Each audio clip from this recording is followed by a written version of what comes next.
Hey, what's up, you guys? Woody Jacob here to bring you my Season 1 general review of the Vampire Diaries spinoff, The Originals. And I just finished Season 1 of the show today. Just watched the last 2 episodes of the season, and let me just say, it is incredible.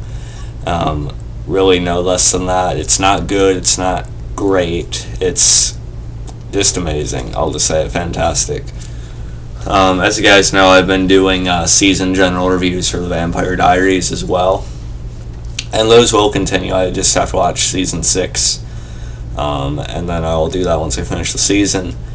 But I did want to talk about this because it's just a great show, and it may possibly be better than the original series, the Vampire Diaries. It may actually exceed that, and at this point I almost feel like it kind of does, but I also feel like I should let go for a few more years to really see how it is long term before I really say if it's better overall. But at this point, it has to be at least on the same level as the Vampire Diaries at its best, if not better. And I just really love the characters on the show too. Klaus, of course, Klaus Mikaelson, the main character. Of course, he came from TVD, as the rest of the original family did too. Dog barking is kind of distracting. My aunt's dog, by the way. But Klaus Mikaelson is just a great lead on the show. He's very complex, very layered, very compelling, and just to see his development for the show, within the show, is just I've said this too much already, but it's just incredible. And what really carries the show is definitely Klaus, and also his relationship with his siblings, especially with Rebecca and Elijah. And of course the show is set up because, you know, if you've seen the Vampire Diaries, you know him and Hayley had sex, and then she somehow became actually pregnant with his child, and then he heads off to New Orleans to try and rebuild what he once had there. And he finds that his former protege, someone he once looked to as a son, Marcel, has taken over the city, and he thought he was dead as quite a few years ago. And part of the history behind that is that before he killed his father, before he killed Michael, his father was called to New Orleans, and he basically just ruined everything. He just chased him out, and Marcel was thought to be killed as Michael was doing that. We also find out in this season that it was Rebecca and Marcel who had summoned Michael, in order to drive Klaus off, and whether it was to kill Klaus or just to have him put on the run, it's up for debate, but Rebecca did actually want Klaus dead at that point. And that, along with a lot of other stuff, just the psychology between the siblings in this, between the original family, has to be one of the best things about this show. And we've seen a lot of layers to Klaus in the Vampire Diaries while he was on it too, with Caroline and stuff like that, and now this series has a chance to show an expansion of that. With a lot of the majority of this season, Rebecca is kind of with the idea that there's no hope for her brother. He's a pure monster who's purely selfish and arrogant and impulsive in his ways and stuff like that. But Elijah is convinced that there is a chance for a redemption for Klaus, for his brother, that he can find that there is still good within him. There is still that younger brother that they used to know. And I really think that one of the long-term continuing ideas for this show is going to be Klaus's redemption. Have him slowly, brick by brick, turn into more and more of a good type of character. And sorry that I have to keep doing that. But that's definitely probably the most fascinating thing about the show to me. And we even see Elijah's loyalties to Klaus eventually be tested this season as well. Not really his loyalties, but more like he's always gonna be loyal to his family, but more like his loyalties are tested. Ooh.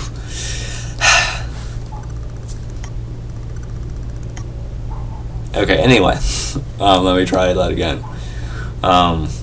Elijah will always be loyal to his family, but his faith in his brother is tested this season. And, I can't, it would take me way, way too long to tell you about, like, every bear part of this season. But, every little bit of it. But I did want to pick out my favorite episodes from the season, as I usually do with my TVD general reviews. TVD meaning, the Vampire Diaries, of course. The premiere was great, though I do want to say that. I believe it was episode 20 of season 4 of the Vampire Diaries, where they had this backdoor pilot to this. And that was just a great, great episode. And the first episode of the originals was basically another version of that. We basically just seen it more from Elijah's perspective. But it was basically a different perspective of the same events. Still very good, though. And the whole season was very good, too. It was all very solid. I'm just picking out my favorites.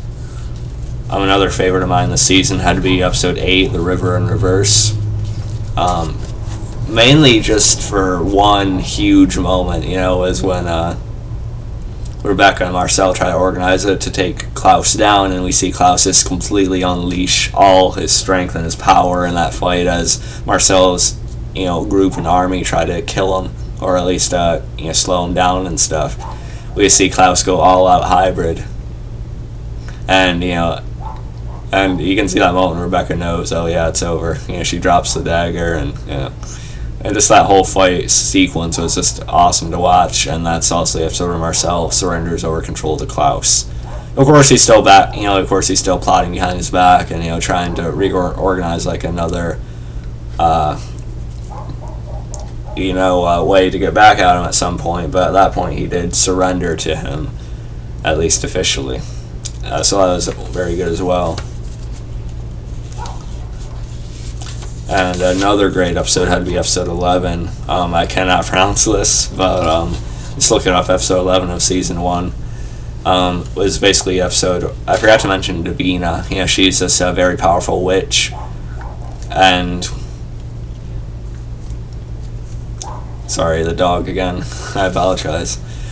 But I don't know if you guys can hear that or not.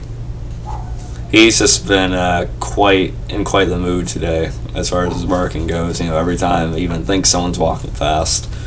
But anyway, episode 11 was great because Davina, she's this very powerful witch who, through certain means, has gained more power than the average one. You'll have to watch the show to really know what I'm talking about. Because, like I said, it'd just be hard to explain every bit of the story in this video. It'd take way too long. But as she gets sick, let's read the description. When Davina's illness begins to have catastrophic repercussions in the community, Marcel, Klaus, Elijah, and Rebecca race to help her. I just loved all the effects, all the rain, and just the walls closing in as they're all looking for Marcel at the same time. You just see more of that bond that is shared between Marcel and Davina. And their relationship was a great part of the season as well. It was a question of whether Marcel just protects her, just for his own advantage and use, or if he actually does really care about her as much as he says he does. And with this episode, it becomes abundantly clear that he does almost look at her as a daughter, as a real friend. And that was very evident with this episode, and just a highly emotional one.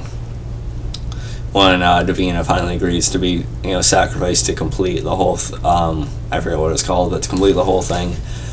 And just Marcel's breakdown because of it. And the scene that really also helped to make the episode for me was when Klaus actually comforted Marcel, just hugging him and telling him that he knows the pain he feels, because he felt he lost his son at some time, at some point earlier when he was forced to flee New Orleans, from his father and stuff, when he thought Marcel was dead.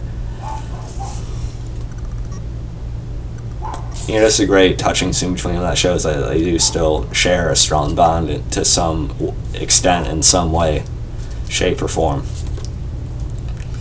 And I also like the background, Klaus and Marcel, Marcel being a slave as a child, and Klaus actually seeing him whipped and seeing Marcel trying to defend himself, and he killed one of the guys who was whipping him, and he actually took Marcel for himself, and raised him as Klaus became sort of like a father figure to him.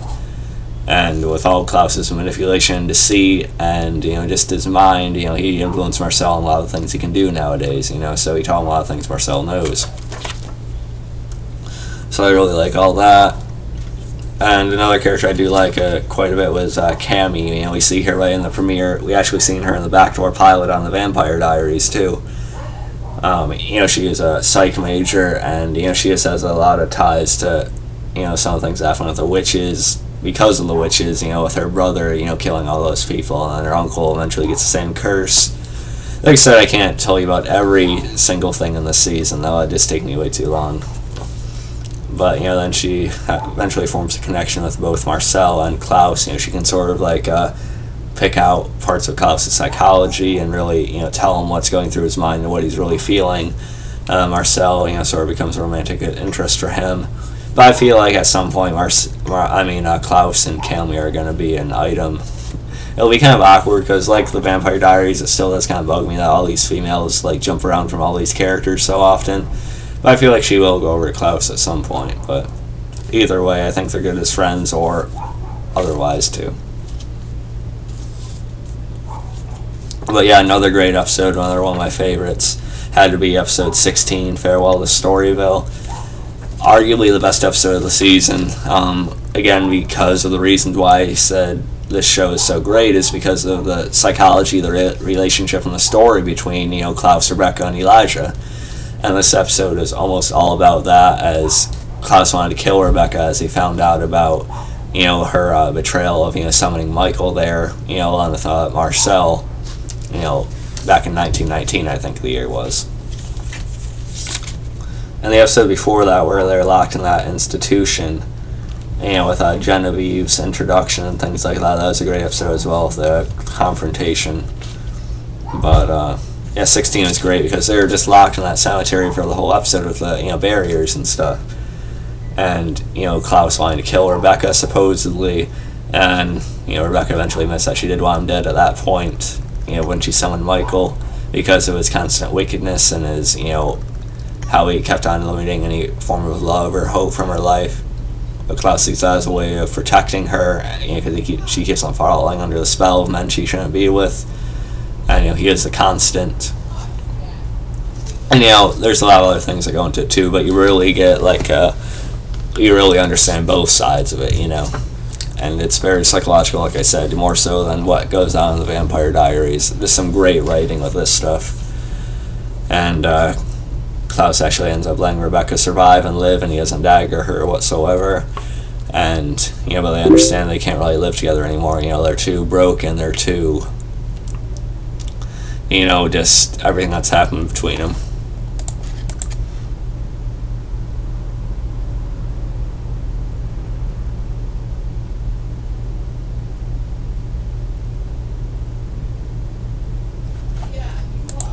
Alright, sorry, yeah, that's what happens when you have Facebook open at the same time. But, so that was a very great episode as well. And Rebecca's exit as well. She left the town, Klaus let her free from, what they were trying to do here and stuff like that. And I do wish Rebecca would have stayed on the show. And I know she does make other appearances in season 2, but I wish she would have stayed on as a series regular, as a main character, like she was for the majority of this season. But still very well done, very, very well acted. I love Joseph Morgan as Klaus, Claire Holt as Rebecca, Daniel Gillies as Elijah, just incredible all around. Just the chemistry, the acting abilities are just fantastic. And my other favorite episode had to be the final 2 of the season, episode 21, the Battle of New Orleans, and 22, From a Cradle to a Grave. Just an incredible way to close off the season, of course, with Hayley being forced to give birth to the witches, wanting to sacrifice the baby and things like that. And we also see that Davina is actually starting to resurrect Michael, because Klaus and Elijah and Hayley had been having visions of him. We find out that Davina is actually trying to bring him back as a way to get back at Klaus, but we find out at the end of the season Davina is planning to use Michael as she sees fit, for what she wants. But we know I'll probably get out of control in season 2, right? I have to watch season 2 for sure. But that's going to cause a whole can of worms, let me tell you. But yeah, just great stuff, with the baby being born, and Klaus, Hayley, and Elijah, deciding they have to put out there the baby's supposedly dead, so enemies coming after will be a bit less. The witches may detect, and someone will find out that the baby is still alive at some point. But for now, it's a decent plan, and just such an incredible, touching scene. Klaus saw the baby kicking in that vision, and just when Klaus held the baby, and then eventually, gave Marcel his blood after all the fights they're having around the city, to heal him, and then we still see that they still have a very strong connection that I don't think either of them are ever going to be able to break. And Klaus ends up handing over the baby to Rebecca. She reappears in the finale. Just such a touching scene. And the baby will be brought back into Klaus and the rest of them at a certain point in season 2, I believe. But yeah, and I also love the romance between Elijah and Hayley and how that built up. I'm still not crazy about Hayley as a character by herself, but I do find her a lot less annoying than Caroline on the Vampire Diaries, and I am growing to like her more in general.